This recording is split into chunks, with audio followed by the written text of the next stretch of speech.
In this video, I'll be demonstrating the recommended preventative maintenance on the PAT4.0 4.0 hand tool. Prior to removing the housing on the PAT4.0 4.0 hand tool, you want to make sure you're properly grounded with an ESD ground strap, as you can see that I am. This will prevent any damage to electronic components inside the hand tool.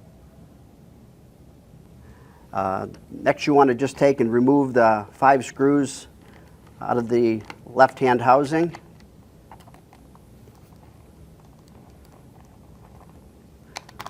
And there are 2 different length screws, so a lot of times I just leave the screws in the holes in the left-hand housing so you don't know, so you remember where they go.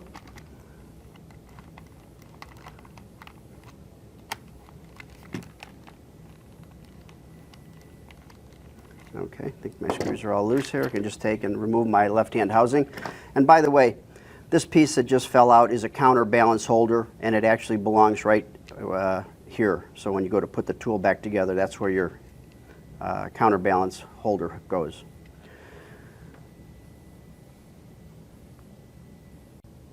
Now I'm going to remove the bottom housing, also known as the right-hand housing. So I'm just going to flip the tool over, and there is a screw right here, and I'm just going to remove the 1 screw here. Just take and unscrew this, drop the screw out, and then I can just take and remove the internal workings of the tool.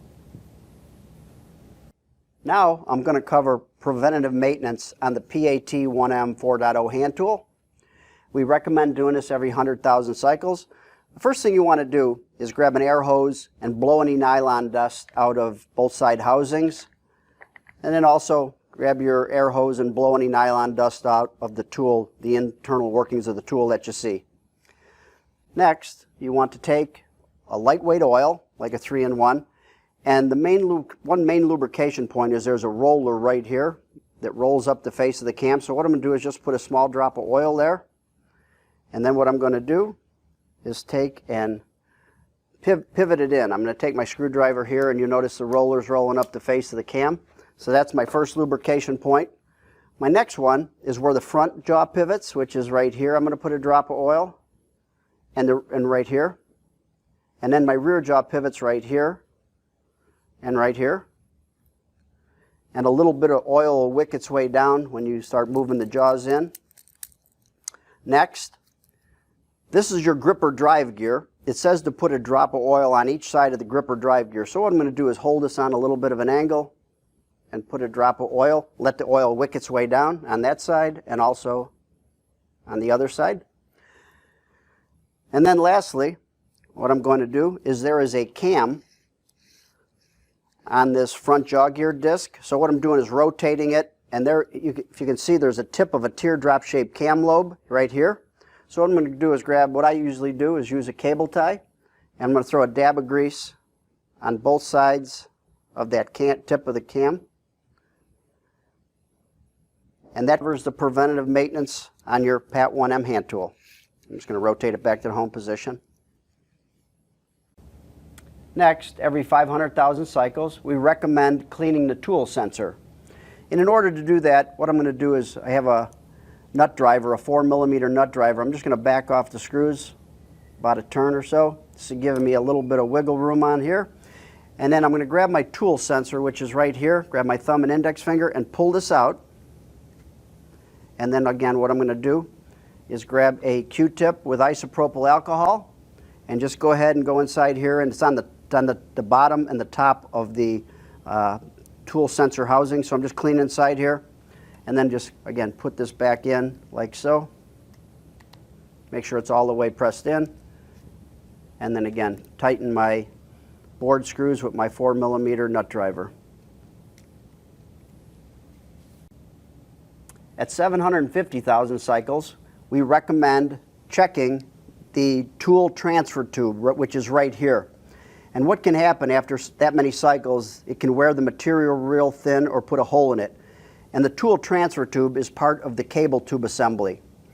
So you would either need to replace the cable tube assembly or send the tool in for repair. Now I'm going to install the internal workings of the tool into the right hand or bottom housing. So just take the internal workings, set them down.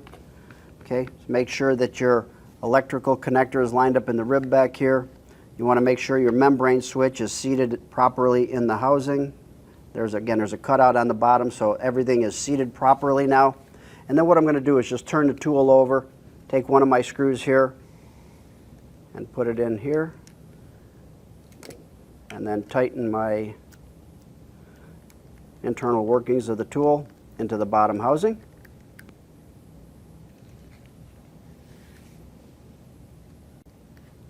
Prior to putting the top housing on the tool, or the left-hand housing, what you want to do is just take and make sure all your wires are seated properly inside the tool, your membrane switch is seated properly in the housing, and your rib on your electrical connector is lined up in the slot on the bottom housing. So then just set that down, take your top housing, set it on, make sure it snaps together nice like so. And then, like I say, I'm going to put the screws in. There's a short screw, a long screw, another. I'm going to leave the short screw out because I'm going to put the counterbalance holder in there, and then put the long screw in the back here. So what I'm going to do is just go ahead and tighten these screws.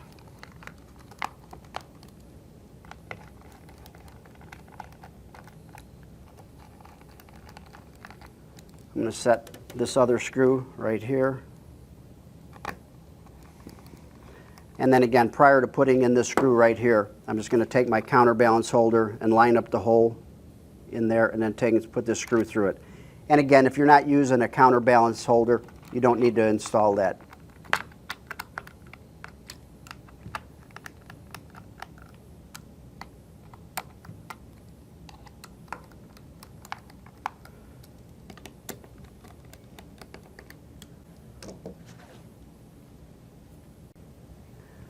That concludes the recommended preventative maintenance on the PAT4.0 hand tool.